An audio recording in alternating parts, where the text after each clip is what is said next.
Welcome, my name is Francesco Rodriquez, and in this video series I want to introduce you to Stochastic Optimality Theory, or Stochastic OT, not only theoretically, but it will also show you how you can train an OT grammar with the so-called Gradual Learning Algorithm, short GLA, which is one of different learning algorithms that have been proposed for OT.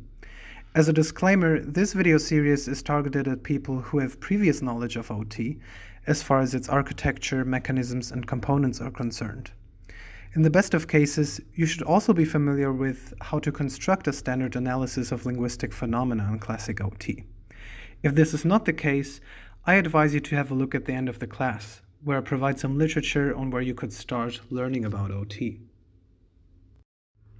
The way I want to start this off is by quickly explaining why we need stochastic optimality theory, or learning algorithms for grammatical formalisms in general. Then I'll outline the structure of this video series, and lastly I'm going to provide you some sources that help you get started with stochastic OT, and as previously mentioned, also sources that can help you brush up on OT and how analysis in OT are constructed. So why do we need stochastic OT? One of the issues that stochastic OT and the GLA I'm going to present tackles is the issue of free variation. And by free variation, I mean truly free variation in the sense that when you have an underlying linguistic structure A, it presents varying outputs from time to time, even if the exact same conditions are met. In my example here, linguistic structure A sometimes outputs A, and other times it outputs B. Since in classic OT, there's normally only one optimal candidate for an underlying linguistic structure, which are produced by a language-specific constraint hierarchy, we would actually need two constraint hierarchies, con1 and con2, in order to account for the mappings from A to A and from A to B.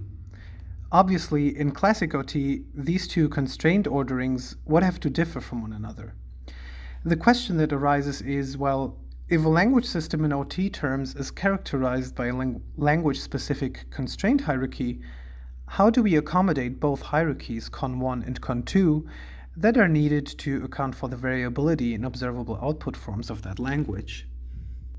The second problem that stochastic OT and the GLA address is the following.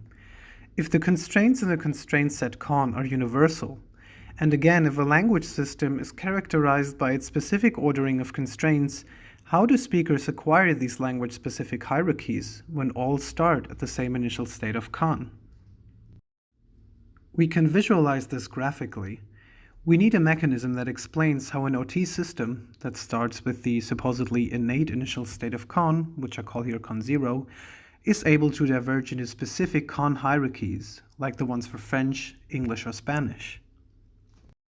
The crucial point is that we need a common mechanism that explains all of these possible divergences that does not have to make reference to features of a specific language.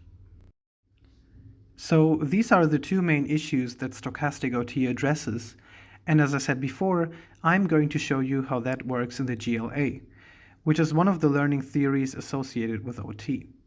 The reasons for choosing the GLA is that on one hand, it is one of the simpler algorithms that does not require too many mathematical notions to understand, and on the other hand, that it is a learning algorithm that was specifically designed for OT learning. Note though that there's a variety of learning algorithms used for OT learning, like the constraint demotion algorithm, maximum entropy models, or noisy harmonic grammar. This video series is structured in the following way. In the first lesson, we will deal with the fundamental theoretical as well as mathematical notions that are needed for understanding how stochastic OT and the GLA work.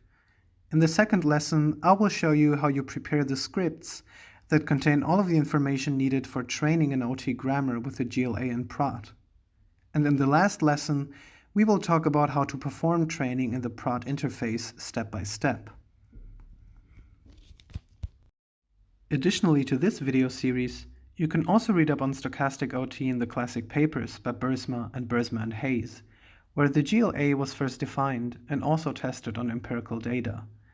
I would also recommend reading a section of Chapter 11 of Jurafsky's and Martin's book on natural language processing, because even though the part on stochastic OT is quite short, it neatly explains important notions.